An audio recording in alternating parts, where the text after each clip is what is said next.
Hola a todos, ¿cómo estáis? Mi nombre es Juan Jesús Vallejo, soy periodista, escritor y el director del programa Noche de Misterio en Caracol Radio.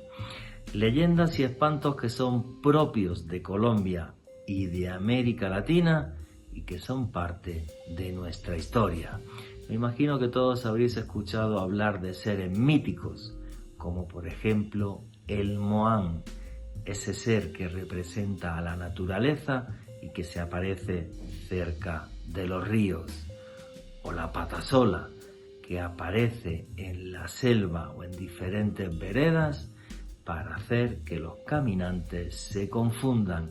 Historias que tienen una parte moralizante y otra parte de inquietante realidad.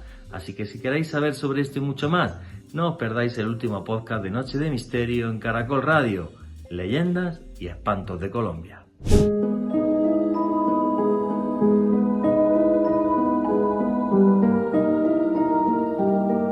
Su llanto rompe la noche con el dolor de una madre que ha perdido a sus hijos.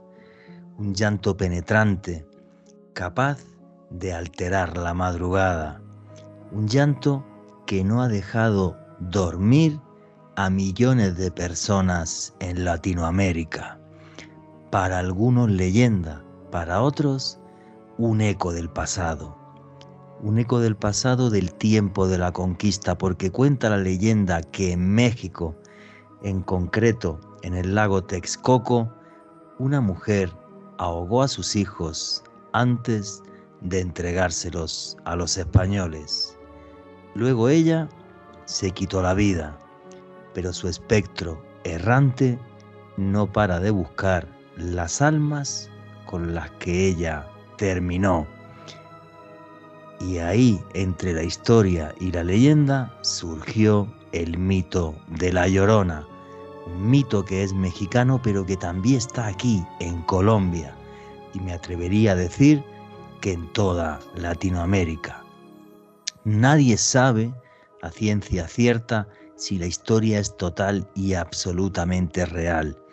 Lo que tengo claro es que lo que sucedió en el lago Texcoco tuvo que ser algo tan trágico que su eco sigue resonando desde el pasado hasta nuestros días.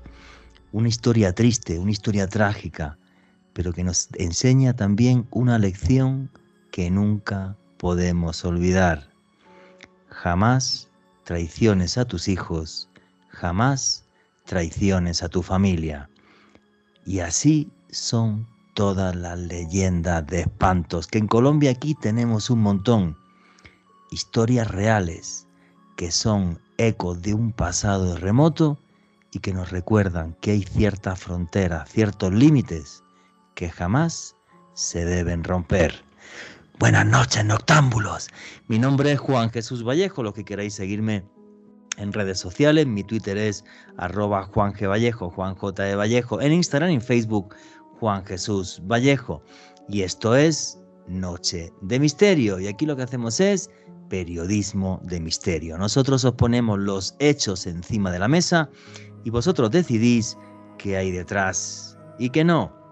Y aquí somos una gran familia, la familia del misterio. Y es por eso que ya tenemos un numeral en Twitter para que todos podáis poner vuestras preguntas y comentarios. Ese numeral es Leyendas Caracol. Repito, Leyendas Caracol. Y me gustaría que pusierais en el Twitter, en Leyendas Caracol, cuál es la leyenda o el espanto que os contaba vuestro abuelo o vuestro papá y que todavía seguís recordando. Historias que se cuentan en torno a una hoguera con la oscuridad haciendo de marco de fondo y que en cierta medida nos recuerdan quiénes somos y cuál es nuestro lugar en esta tierra. Y arrancamos ya sin más dilación. Alejandro Bernal, amigo, compañero, ¿cómo estás? Muy bien, Juanje, un saludo para ti, para nuestro invitado de excepción de este programa, el maestro Néstor Armando Alzate, y desde luego un saludo muy especial para todas las personas que se suman en este momento a la señal en vivo de Caracol Radio y todas las personas también que nos escuchan en diferido a través del podcast que estamos publicando todas las semanas en el canal de YouTube de Caracol Radio. Hoy un programa que tiene que ver, Juanje, con leyendas, con historias, con gran parte de la tradición y el folclore de nuestro país. Pero bueno, si te pregunto a ti, Alejandro, ¿cuál es la leyenda que recuerdas que te contaba tu mamá, tu abuelo, alguien de la familia en alguna noche así de Navidad o de Halloween o de cualquier momento del año? Pues particularmente, Juanje, siempre recuerdo que mi abuela me asustaba con el diablo. Yo creo que es el gran ser oscuro por, por naturaleza y siempre lo que me decía ella era obviamente que si hacía una pilatuna o si me portaba mal o si hacía algo indebido, el diablo podía aparecerse en horas de la noche, ya fuera a jalarme los pies, a sacármelos de la cama o que lo podía ver y me podía meter un gran susto. Así que a mí me asustaban con el diablo, Juanje. Con el diablo, qué curioso, tío. Pues yo si me cuentas así, me preguntas de primera, pues no sabría así muy bien qué responderte. Me acuerdo, bueno, sobre todo, claro, en mi pueblo, ¿no? En la Andalucía rural, ¿no? Las ánimas benditas. El tema de las ánimas y de que cuando llegaban ciertas noches del mes de octubre, cuidado y no te asomaras por la noche a la ventana de la casa, vaya que vieran las ánimas, porque si las ves, se llevan tu alma. Eso recuerdo de niño y me daba muchísimo miedo, me daba mucho miedo. Y bueno, tenemos aquí a todo un súper experto en este tipo de hechos, en este tipo de leyendas colombianas, que muchas sirven para toda América Latina, que es don Néstor Armando Alzate, que tiene un canal de YouTube buenísimo que se llama Néstor Armando Alzate y lógico, y que ya está casi en los 30.000 suscriptores y te está yendo genial. Y yo feliz porque no me pierdo ni uno solo de tus vídeos. ¿Cómo estás, Néstor, amigo? Muy bien, Juan. Un saludo para ti, para Alejo, para todos los oyentes. Y cuando estabas preguntando sobre cuál era el que impresionaba a Alejo y decía que te hacían dar miedo con el demonio y a ti no sabrías escoger cuál. Aquí hay una cosa que es muy tesa, Juan y Alejo. Los mitos son, y probablemente pueden ser creación de la mente humana. De hecho, muchos de ellos son creación y tienen un sentido y una razón de ser. Y ahora les voy a contar, les voy a decir por qué. Pero en mi niñez, fíjate bien, en mi niñez, yo, y tengo varios capítulos en el canal, yo fui testigo de excepción de varios de esos fenómenos.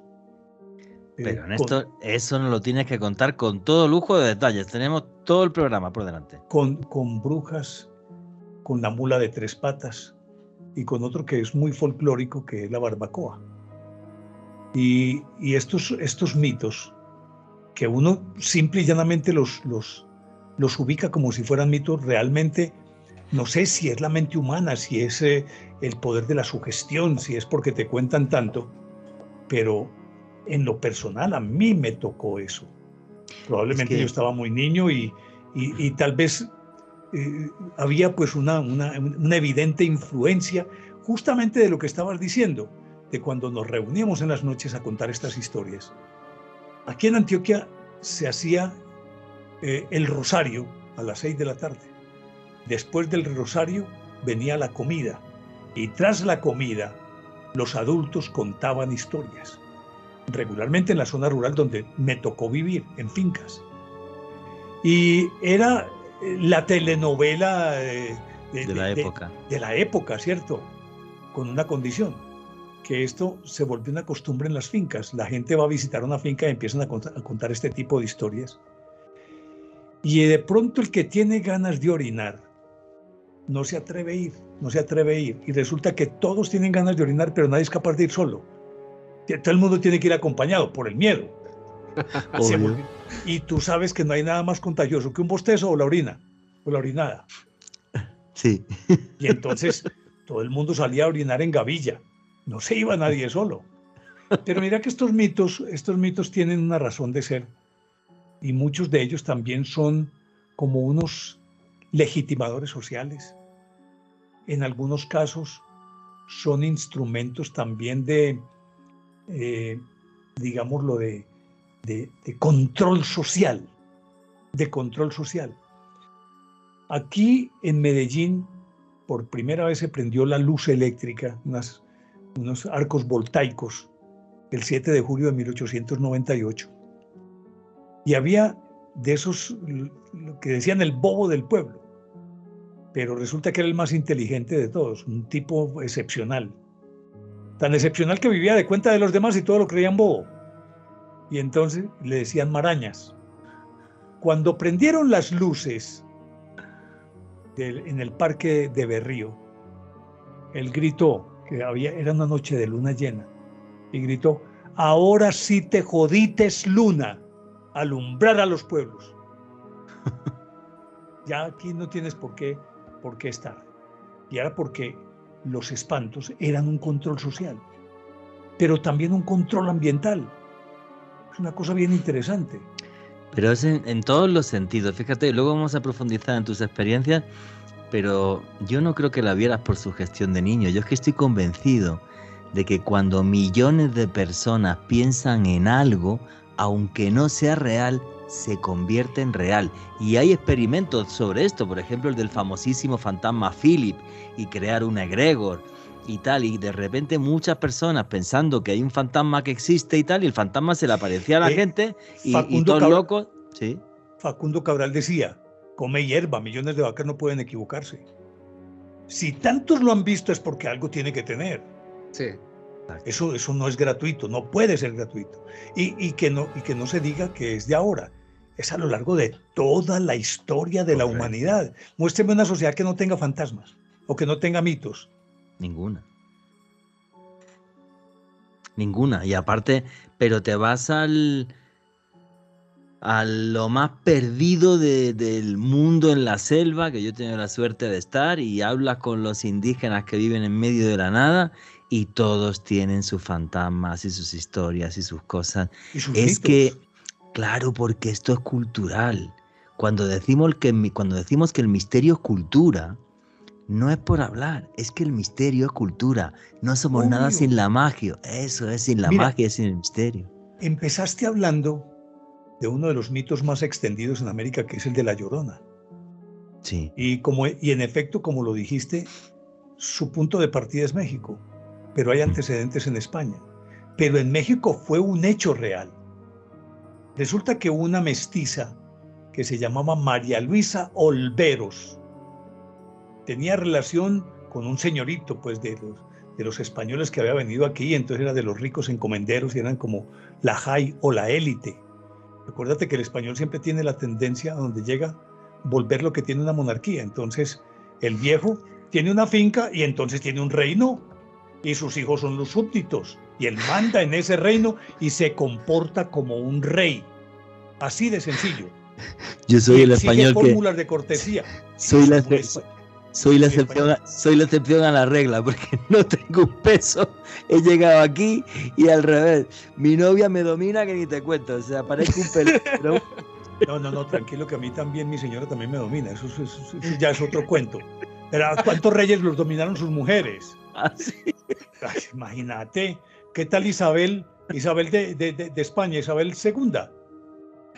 La de Godoy, del valido Godoy, la esposa de Alfonso IV era. No recuerdo. Sí, de Alfonso IV. Además, ella manejaba todo. Entonces, la historia es que esta María Luisa Olveros tenía una relación con él. Lo que llamaban en aquella época el amancebamiento, pues. Sí. Y entonces tuvieron 2 hijos. Pero resulta que él, como era de sangre azul, que ese es otro complejo, pues, ¿no? Que proceden absurdo, de sangre. Sí, de sangre como azul. Si hubiera sangres distintas. Sí. Como si hubiera sangres diferentes. Entonces, resulta que él decidió casarse con alguien de su misma posición social. Y ella se enteró y fue a reclamarle y llegó hasta la entrada de la casa y él la mandó para el carajo. Dijo que no. Pero ¿y entonces nuestros hijos qué? Pues son tus hijos ya, pero yo me caso con esta mujer y punto. Y ella estaba profundamente enamorada. Entonces, despechada, salió de ahí y fue y ahogó a sus hijos en la laguna de Texcoco. Y de ahí salió gritando, se mató y apareció gritando: mis hijos, mis pobrecitos hijos. Resulta que esa leyenda se traspola a toda América Latina. Sí. En cada país tienen una llorona, pero es una versión distinta de la llorona. Inclusive María Dolores Pradera canta una canción bellísima que se llama La Llorona. Correcto, divina esa canción. Eso es. Entonces, en Perú hay un tipo de llorona. Nosotros en Colombia tenemos varios tipos de llorona, dependiendo de la región, y cada una tiene una historia particular de cómo nació. Aquí por el suroeste, en Támesis, se cuenta la historia de una muchacha que se enamoró perdidamente de alguien. Ese tipo la dejó abandonada también con hijos, y ella se fue a vivir junto a un río y se descuidó completamente. Entonces el cabello se le volvió, fue una fuente de bejucos, con los ojos inyectados en sangre, huesuda, y ahí nació la llorona que tenemos en el suroeste. Y así por el estilo, muchas lloronas de muchas distintas partes. Pero hay una historia. Sí, dime. No, que me parece una historia muy bonita, ¿no? Que tiene además una, pues digamos una enseñanza moral que me parece muy importante, que es: nunca traiciones a tu familia, ¿sabes? O sea, porque eso, ni al amor, ni a la familia, a tus hijos, o sea, eso te va a atormentar hasta la eternidad. Y es curioso que aquí hicimos una vez un programa sobre La Llorona y no sé cuántos cientos de miles de reproducciones tiene también ese podcast, y pusimos audios que se han grabado en México de La Llorona y noctámbulos que tenemos en México, como la familia Mejía, nos escribieron y nos mandaron audios y fue como muy bonito. Y te puedo asegurar que cada quien que te escribe te habla de una llorona que es la llorona, pero una llorona diferente, porque además adopta ciertos rasgos culturales de la sociedad en la que se afinca. Allí donde aparece, adquiere una identidad propia de esa región. Yo tengo aquí un diccionario que se llama Diccionario Folclórico Antioqueño, escrito por el doctor Jaime Sierra García, que fue gobernador de Antioquia, un historiador maravilloso. Hizo una compilación. Este es un trabajo de muchísimos años. Y aquí habla sobre la Llorona también, y cuenta el caso de la Llorona, pues muy al estilo nuestro. Pero hay otros que nacen del folclore. Cuando yo les pregunto a ustedes sobre el ánima sola, ¿qué te dice a ti el ánima sola, Juan? El ánima sola yo es una leyenda, por ejemplo, que no conozco. Yo luego te puedo comentar algunas historias que sí he vivido en relación a leyenda, no en Colombia, en otros lugares del mundo. La que más me impactó, ¿conocéis la historia del hombre de la selva, del Mapinguarí? No sé si la conocéis. No la conozco. Y bien, el Mapinguarí es como una especie de yeti, ¿vale? Como un ser de unos 2 metros, un homínido. Un Sasquatch. Sí, pero de la selva amazónica. Y hay un investigador, no recuerdo el nombre ahora, crucería que es británico, que lo ha seguido muchas veces, aunque nunca lo encontró, y se obsesionó con eso en Brasil, estuvo años y años buscando. Bueno, el caso es que pues, yo investigando en Bolivia, y por casualidad, porque no iba a investigar eso, fui a Tiahuanaco y a otras cosas, entrevisté a uno de los mejores antropólogos bolivianos. Y este señor me dijo una cosa que me dejó en shock. Pues yo no sé por qué le pregunté. Digo, oiga, ¿y esto del Mapinguarí? Porque para los aborígenes, para los indígenas de la Amazonía, lo llaman como el gran señor de la selva, como el gran protector de la selva. Tiene ese aura mística. Y este señor me dijo, mira, Juanje, yo he estado en comunidades muy aisladas de Bolivia y es imposible que a cientos de kilómetros, unos de otros, gente que no sale de la selva nunca y que no sabe ni qué es un teléfono, me lo hayan descrito igual. En torno a 2 metros, huele fatal, con un pelo que tiene un tono rojizo. Y yo me quedé en shock con eso. ¿Qué te dijo?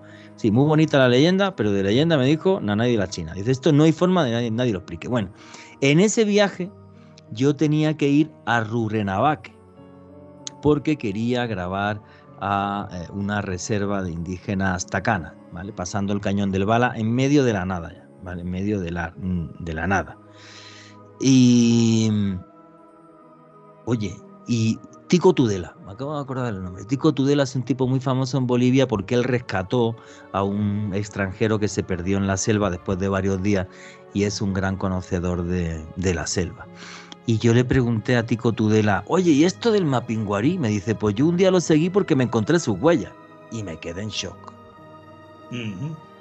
Como diciendo, y esto viene genial a colación del programa de hoy. Lo que tú decías antes, Néstor, sí, leyenda, leyenda, leyenda, o no tanta leyenda, hechos reales que se deforman en leyenda.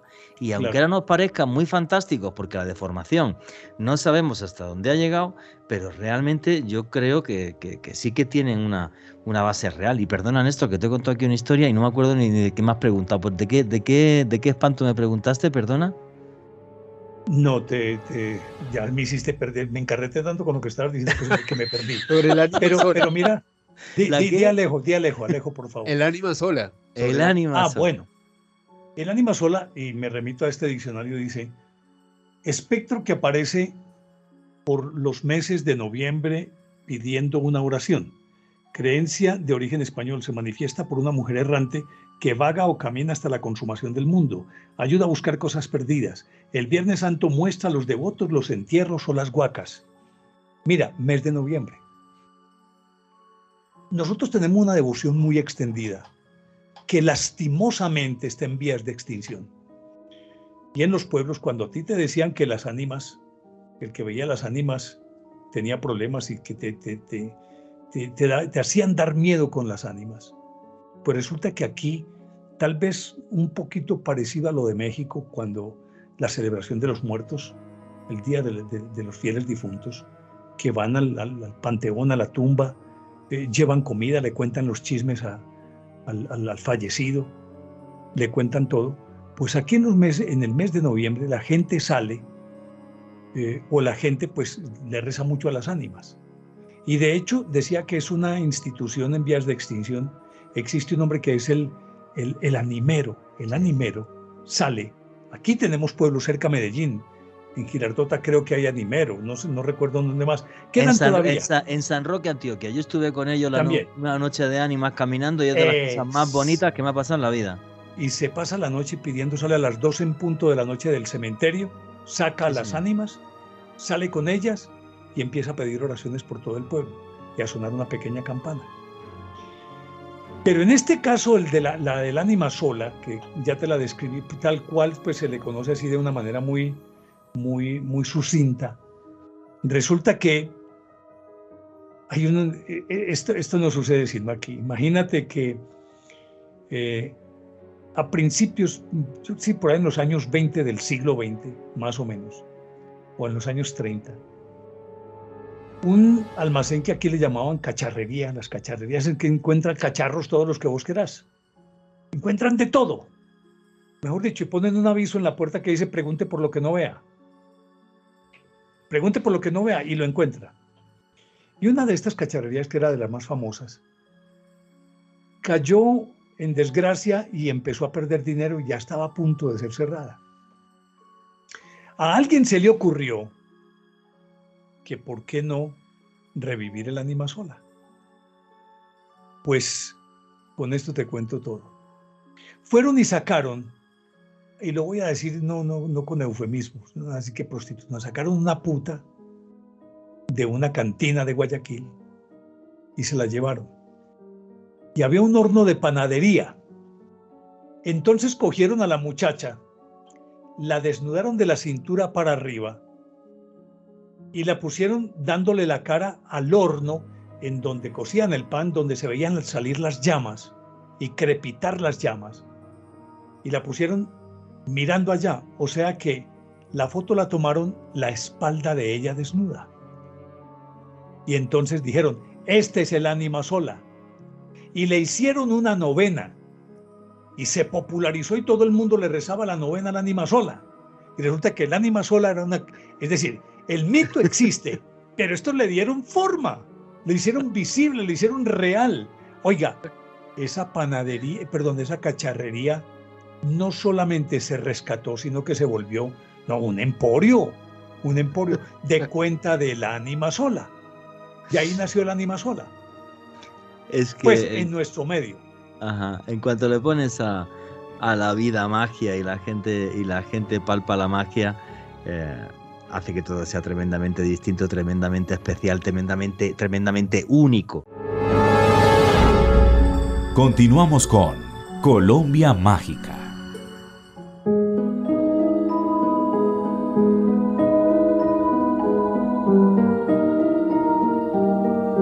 Y aquí seguimos en Noche de Misterio, vuestras preguntas y comentarios a través del numeral Leyendas Caracol.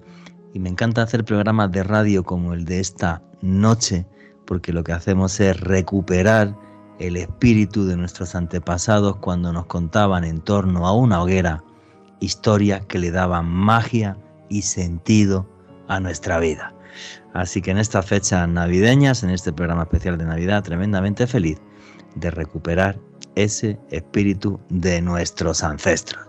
Y estamos haciendo aquí un paseo por las leyendas de Colombia, también algunas del mundo, que yo estoy metiendo México, Bolivia, por ejemplo, historias que viví, y estábamos aquí con el señor Néstor Armando Alzate, que nos ha contado la historia de el ánima sola.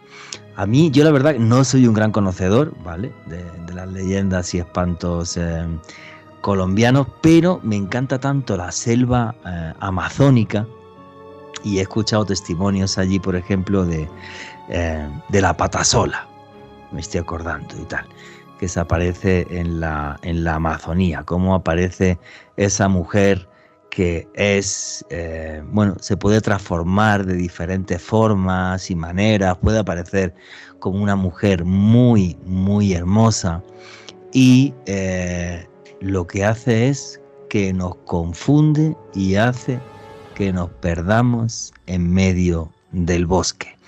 Y este año, cuando estuve a Leticia, pasé a la isla del Cacao, en Perú, y allí encontré un testigo de esta leyenda que afirma que se encontró a la patasola, una mujer muy, muy linda que luego de repente desapareció en medio de la selva.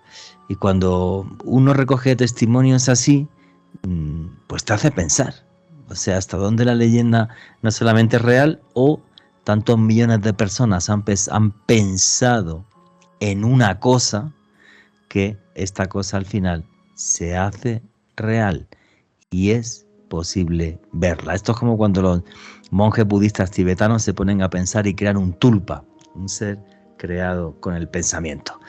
Efectivamente. Bueno, señores, Alejandro Bernal y Néstor Armando, que estoy muy callado. Alejandro Bernal está hoy súper callado. A ver. Juanje, es que yo creo que el poder de la mente y de lo que podemos materializar a través del pensamiento colectivo es muy importante, y yo creo que ponías el ejemplo perfecto sobre lo de las tulpas tibetanas, como estos monjes a través de meditación muy profunda son capaces de crear un ser que se origina de su mente, y cómo otras personas son capaces de verlo. Y yo creo que en el fondo muchas de estas leyendas, si bien esconden una realidad palpable, creo que también se construyen a través de ese pensamiento colectivo, de ese ideal que erige una comunidad o un espacio en específico para darle significado, ya sea a una historia, a una enseñanza moral, o algo que quieren legar, algo que quieren enseñar dentro de sus nichos, Juanje. Bueno, y tú que eres un súper experto en la Candelaria, creo que por ahí tenemos un espanto que se llama la Candelaria, porque no lo sepa, que nos escucha de fuera de Colombia. La Candelaria es el barrio antiguo de Bogotá, la Bogotá vieja, ¿vale? Exactamente. Y por allí hay un espanto que es el espéculo de las aguas. ¿Qué es esto del espéculo de las aguas, Alejandro? No, Juanje, no es espéculo, es la historia del espeluco de las aguas. Podríamos denominar este relato y es a este espanto como un castigo por la excesiva vanidad. Y lo que comentan los lugareños de esta parte del centro de Bogotá, este barrio tan mítico, nos lleva hasta una construcción eclesiástica en específico, la iglesia de Nuestra Señora de las Aguas en el centro de Bogotá. Esto queda ubicado en la carrera 2A, número 18A 68, y se comenta que hacia el siglo XIX, Juan G. Néstor y oyentes, había una mujer realmente muy hermosa, espectacular, con una belleza que dejaba a todo el mundo pasmado. Era una mujer aparentemente de una familia potentada, una familia que tenía una buena posición económica en el momento, y se destacaba entre las demás mujeres de la época porque tenía una cabellera dorada impactante. Decían los hombres de la época que observar el cabello de esta mujer era como vislumbrar los rayos del sol a mediodía. Realmente quedaban anonadados cuando observaban la cabellera de esta mujer, que a propósito, este rasgo, esta característica de su cuerpo era acompañado por un rostro angelical, unos ojos celestiales, unos labios carnosos y muy seductores, en fin, una mujer bastante hermosa y muy atractiva. Y de acuerdo a ya me enamoré. Ya me enamoré. Lo describió bien, sí. Y resulta que esta agraciada dama estaba celebrando uno de sus cumpleaños y muchos de sus pretendientes se dirigieron a esta reunión que le organizaron sus familiares y bueno, y también sus admiradores. Y se comenta que varios de ellos le comenzaron a otorgar joyas, otros prendas, en fin, detalles para que ella los tuviera en cuenta. Y cuando iba a finalizar la reunión, esta mujer se quedó observando hacia un cuadro de la Virgen. Hay que tener en cuenta que en esta parte de Bogotá y en específico en esa época había mucha devoción hacia una patrona de este punto de Bogotá que era Nuestra Señora de las Aguas. Y resulta que esta mujer dijo en ese momento, muy seguramente sorprendida de ver todas las personas que estaban reunidos, dándole detalles, comentándole lo hermosa que era, dijo: ¿cierto que mi cabello es más hermoso que el de la Virgen? Y de acuerdo al relato, en ese mismo momento se produjo un auténtico castigo desde el cielo. De acuerdo a esta historia, la Virgen envió fuego y azufre que de inmediato atacó a esta mujer, convirtió ese hermoso cabello dorado en un pelo repleto de serpientes y esta mujer pereció en el acto. Las personas que estaban en ese entonces presentes en la reunión quedaron realmente sorprendidos por lo ocurrido.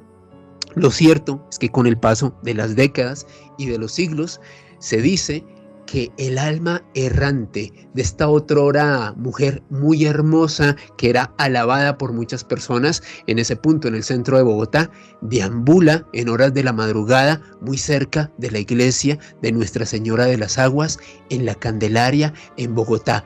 El castigo celestial por osar poner su belleza por encima de la belleza de la Virgen, Juan G. Wow, un castigo a la vanidad, ¿no? Casi como cuando expulsaron a Lucifer de entre los ángeles, lo mismo. O sea, exactamente. Bueno, ahorita hablaste de la patasola. De acuerdo con lo que dice en este diccionario folclórico antioqueño del doctor Jaime Sierra García, ponle cuidado, la describen así: mito americano de origen incierto, pues se confunde con leyendas indígenas, africanas y españolas. Se presenta en formas femeninas o masculinas. Es una figura unípede que termina en una uña de bovino o de plantígrado, colocada al revés, que desorienta al caminar a los animales que la persiguen. Entonces se supone que cuando la están persiguiendo da la sensación de que va caminando hacia atrás. Lo que sucede es que cuando ves las huellas tiene solo un pie, que puede ser un pie normal o como una pezuña o algo así. Bueno, pero hay otra variante que es de la misma patasola, que es el patetarro. Pata de tarro, eso sí que Sí. no lo había escuchado. O Ahí la me has pata de dado. tarro. Ahí me has Dice dado. así. Mito antioqueño de las regiones mineras. Parece una variante de la patasola. Tiene una pata putrefacta cubierta con un canuto de guadua que se le llama tarro. Segrega un líquido maloliente que destruye las cosechas. Toma la figura femenina o masculina según las regiones. La versión masculina, bueno, ya es otra descripción que hacen ahí. Simplemente que ella derrama su pestilencia en los sembrados. Entonces daña todas las cosechas. La patasola. O sea, ya tenemos un espíritu maligno al que echarle la culpa de cuando no funciona bien la naturaleza. Y de ahí sale una variante que a mí me parece bellísima. Y pues yo me voy a tomar esa licencia, ustedes me van a dar permiso, pero lo voy a decir tal cual. Dale. Una expresión que es el putas. Uy, El puta, ¿y qué es eso? genial. El putas, vos has oído decir que no, ese tipo es el putas para hacer tal Sí, cosa. como que es lo máximo, sí, es Es el un número putas uno. jugando fútbol. Es decir, Sí. se volvió casi que en una expresión genérica para indicar cuando se quiere hacer hipérbole o decir una cosa grandilocuente, dice, Sí. no, es que eso es del putas. Sí. Eso es del putas. El putas de Aguadas, que es precisamente de Aguadas Caldas. ¿Ese quién era? El putas de Aguadas, le decían el putas de Aguadas. El putas de Aguadas era el más berraco, el más grande, el más inteligente, el putas. Entonces, no, ese es un putas. No, eso es del putas. Y es una variante de la patasola. Es una variante de la patasola. Pero en esto, lo que pasa es que lo que te digo que es muy cultural y se va adaptando de acuerdo con las necesidades que tiene específicamente una región. Entonces, a ver, un momentico, que no se me vaya a perder esto. No, pero me Y parece entonces, buenísimo. sí, entonces, cuando vos querés ponderar algo, de manera hiperbólica decís que es del putas. Y el putas es una variante de la patasola. Y hay un espanto que me parece bellísimo. Y primero te voy a describir el significado, pues, o cómo lo describe este señor. Dice barbacoa. Barbacoa es aquel sitio, la barbacoa, es aquel sitio en donde vos haces los asados. Eso es una barbacoa. O invitas a alguien a una fiesta, vas a una barbacoa. Nosotros decimos asado, pero se usa mucho el término de barbacoa. Y entonces es otro sitio, aparador de caña, en donde los campesinos ponen los utensilios de cocina. Pero a lo que voy, especie de entierro que se aparece en forma de barbacoa. Esta consiste en un andamio o camilla de madera en donde los campesinos acostumbran por el procedimiento de 2 guaduas laterales cargar a los enfermos para sacarlos a un hospital cercano. Pues hasta ahí, vaya y venga. La historia es que la barbacoa resulta que, según la leyenda, es un difunto que llevan en una camilla. Los palos laterales son de guadua. Adelante van 2 individuos, cada uno con una vela alumbrando el camino, y atrás otros 2 cubriendo la retaguardia. Y en el centro y por los lados van otras personas. Y entonces, como es de guadua, tiene un sonido muy particular, traquea, traque, traque, traque, traque, traque, traque. Y resulta que la historia o la leyenda dice que la persona que le dé por fisgonear, que se asoma a la ventana y de pronto a ver dónde va la barbacoa, si es vista por ese cortejo, inmediatamente es llamada y casi que hipnotizada, tiene que salir. Y entonces lo ponen a cargar el muerto y resulta que tiene que cargar toda la noche y amanece muerto. Entonces, un mito de esto lo que imprime es muchísimo miedo. Todo el mundo se esconde. Cuando escucha el traqueteo, todo el mundo se esconde. Nadie quiere asomarse por ningún lado. Ni por un postigo, ni por un resquicio, ni por una rendija. No, nada. Todo el mundo escondido. Pues resulta, amigo mío, que esta región donde yo vivo, en Antioquia, en Guarne, era la capital de la tapetusa. La tapetusa era una forma de aguardiente, anisado, muy bravo. Te cuento que se tomaba 1 o 2 aguardientes y le declaraba la guerra a Israel o a China. Una cosa bárbara. Y aún siguen haciendo tapetusa. Ajá. Porque era una botella y la tapa era una tusa. Se la meten ahí, entonces tapetusa. Pues resulta que en aquella época de la colonia, recordarás que los españoles tenían el privilegio de la alcabala, pues, o del estanco, e imponían impuestos al tabaco y al alcohol, al aguardiente. Sí. Eso le metían los impuestos. Eso fue lo que originó la Revolución Comunera en el Socorro en 1781, cuando Antonia Santos arrancó ese bando en el que decían que tenían que pagar más impuestos por eso. Pues resulta que aquí en el oriente antioqueño utilizaron la barbacoa. Entonces, en esa camilla la llenaban de aguardiente y tabaco y le daban forma de paciente ahí, pues el finado, acostado. Y salían por todos los caminos llevando aguardiente y tabaco contrabandeado. Y entonces nadie se podía asomar a las ventanas porque venía la barbacoa. Y entonces, ¿cómo se iban a asomar? Porque ella lo ponían a cargar el muerto y luego amanecía muerto el feligrés que había tenido la osadía de mirar. O sea que a lo mejor los contrabandistas inventaron la historia de la barbacoa. Vete a saber, le salió bien. Es lo más probable. Con eso contrabandearon años y años y yo creo que siglos. Hasta que alguien, un curioso, le dijo, no, yo no me como este cuento. Y salió y los persiguió. Y resulta que ese alguien era uno de los agentes de rentas. Y se dio cuenta a dónde llevaban lo que llamarían hoy el alijo, es decir, el contrabando de aguardiente y tabaco. Ahí terminó la historia de la barbacoa. Oye, pero bueno. La barbacoa es un mito. De hecho, cuando yo era niño vivíamos en un pueblo llamado Cedeño y mi mamá contaba y yo lo escuché, ese traqueteo pasando por la calle. Pero obviamente ninguno se asomó. Y mi mamá decía, es la barbacoa la que está pasando. Acuéstense, no miren, quédense ahí quietecitos, calladitos. Porque era la barbacoa.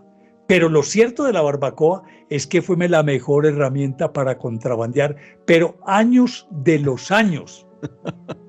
Imagínate. Los contrabandistas siempre fueron muy inteligentes. Y más, me entraron una historia buenísima. Me encanta lo de la barbacoa, ¿no? Esa especie casi de procesión de muertos ahí, donde llevan un cadáver y tal. Y todos con esas maderas hechas con esa guadua. Así claro. Que me parece fabuloso. Estaba viendo ahora mismo en Google Imágenes la tapa de tusa. Y efectivamente, la botella tiene una pinta de pócima que sí. Eso, Dios santo. O sea. Sí. De botica. Sí, es un aguardiente súper casero, se nota. Sí, o sea, muy claro. Artesanal. Pero además es delicioso, pues. Ah, sí, está rico. Sí, yo lo he probado, la tapetusa. Pero es una cosa bárbara. Te cuento que se toma 1 o 2 tragos y como te digo, le declara la guerra a Israel al que se aparezca. Que ni se metan. Entonces, mira, estaba contando esto por 2 razones. Una, que como en el caso del ánima sola, es una oportunidad de negocios. En el caso de la barbacoa es otra oportunidad de negocios. Pero recordarás que al principio yo decía que también era de control social. Sí, claro. Pues resulta que antes de la luz eléctrica, pues todos estos pueblos estaban sumergidos en la oscuridad, Bogotá incluida, y había unos faroles que apostaban en las esquinas para medio iluminar, faroles con velas. Y en las noches de luna llena, apagaban las velas para ahorrar velitas porque la luna iluminaba. Entonces, aquellos borrachitos que se quedaban con sus amigotes bebiendo, o en los prostíbulos, arrancaban a la 1 o 2 de la mañana para sus casas. Y entonces, en medio de esa oscuridad, algún borrachito iba con ganas de fumarse un tabaco, ¿cierto? Entonces, el tabaco, pero no tenía yesquero para darle fuego al tabaco. Y regularmente se encontraba un tipo que el mito se llama el sombrerón. Y el sombrerón era una figura escuálida, altísima, con un sombrero muy grande, que le decía, ¿necesitas fuego? Él decía, sí, ya lo tienes. Estiraba una mano huesuda, larguísima por encima de algún techo. En aquella época en las cocinas, como era con leña, entonces dejaban un rescoldo, la brasa bajo la ceniza, que por la mañana no era sino avivarla un poco y volvía y se encendía el fogón. Pues él sacaba un tizón de esa cocina, de esa casa, y se lo traía para que prendiera el tabaco. El pobre borrachito se le pasaba la borrachera y en 30 segundos estaba en su casa. Volaba, salía volando. Entonces, corría el rumor de que se estaba apareciendo el sombrerón. Así las cosas, ningún borrachito se quedaba trasnochando. Entonces, en la práctica fue la primera entidad de alcohólicos anónimos que existió, por lo menos en Antioquia. Nadie salía a beber. O por lo menos, si era borrachito, iba pronto a casa. No trasnochaba hasta las 1000 del miedo que le daba el sombrerón. Mi abuelo me contaba, en un pueblo que se llama Yarumal, que él se quedaba bebiendo en un sitio que se llamaba Calle Caliente, donde estaban todas las prostitutas y donde estaba la rumba, la zona rosa de la época. Ajá. Y entonces resulta que una noche mi abuela era muy brava y una noche se quedó. Pues preciso, era por el mes de noviembre. Cuando iba caminando tenía que pasar por el frente de la iglesia y vio eso lleno de gente. Y dijo él, ay, jue madre, ahora sí me va a matar. Mi abuela le decían Tella, por Teresa. Me va a matar Tella. Me va a matar Tella. ¿Cómo le parece? Ya la gente está entrando a mi C5. Y resulta que eran las 2 de la mañana. Contaba después que lo que había visto eran las ánimas del purgatorio en el atrio de la iglesia. Imagínese ese control social. Pero mire, que todo esto es un control social. Mira que hay algunos... Ah, bueno, y había otra figura que era la viuda de verde, o la viuda azul, que era una mujer hermosa, así como aquella que describiste, Alejo, que aparecía en las noches a los hombres que eran picaflores, que les gustaban mucho las mujeres y las prostitutas y todas esas cosas. Se les aparecía, los seducía, se los llevaba y amanecían muertos. Amanecían muertos. Wow. Entonces, mira el control social, que además estos rumores los echaban a rodar a las esposas, las mujeres de la casa. Iban contándole a las amigas y a todo el mundo para que se esparciera el rumor y así aquellos desobedientes tuvieran su lección. Entonces dijeran, no, yo no me meto con ninguna vieja, yo mejor me voy para mi casa. Mira que es un control social. Y ¿te acuerdas que dije al principio que Marañas... Pero es que es buenísimo porque a través de lo sobrenatural ponía control a aquella gente que se desmadraba. Claro, mira que yo dije al principio que cuando se prendieron los arcos voltaicos, ese 7 de julio de 1898 en Medellín, Marañas dijo, ahora sí te jodites luna, alumbrar a los pueblos. Y mira que desde que apareció la luz eléctrica, los espantos desaparecieron. Nunca más volvieron a aparecer, porque era en medio de la noche, en la penumbra, en la que ellos actuaban. Y así entramos, entramos en otra etapa de la humanidad, ¿no? Que bueno, pues con sus cosas buenas. Se acabó ese sortilegio del espanto, algo bellísimo del folclore. Pero fíjate que en el fondo a través de la tradición oral ha quedado. Lo que pasa es que ya yo creo que somos recordadores como nosotros y como periodistas los que nos tenemos que esforzar. Nos tenemos que esforzar porque la gente joven ya, por desgracia, bueno, pues no habla de esto. No, pero mira que lo convierte en otras cosas, que son los mitos urbanos. Sí, leyendas urbanas. Hombre, leyendas urbanas. Y mira, otros mitos, así muy rápidamente, me tomo el descaro de sí, porque faltan 2 minutos para terminar, Néstor. Ay, no me digas, la Madremonte, mira, la Madremonte, el Moán, el Hojarasquín del Monte, eran de control de la naturaleza. La Madremonte atacaba a los que talaban demasiado. El Moán a los pescadores que pescaban con barbasco, con dinamita. El Hojarasquín del Monte a aquellos que dañaban la naturaleza. Entonces los metían en cintura, los mataban, los metían en cuevas. Al Hojarasquín del Monte o al Moán se le entretenía con sal que le encantaba. ¿Sí ves? Entonces simplemente, no toquen ese monte porque se aparece el Moán. No toquen el río que se aparece el Moán. La Madremonte, no toquen ese monte porque viene la Madremonte. Y por eso se llama Madremonte. Entonces ves que eran control social. Y además son espíritus de la selva o de las aguas encarnados, y eso me parece fabuloso. Bueno, señores, le falta un minutito y poco para terminar, así que bueno, vayamos con conclusiones. Otro tema que simplemente arañamos. No te preocupes, lo mismo hablo con Caracol y hacemos otro programa de esto especial de Navidad, porque es que no ha dado tiempo. Esta vez hemos batido el récord, o sea, ni la 10ª parte del preguión. O sea que sí, ni la décima parte.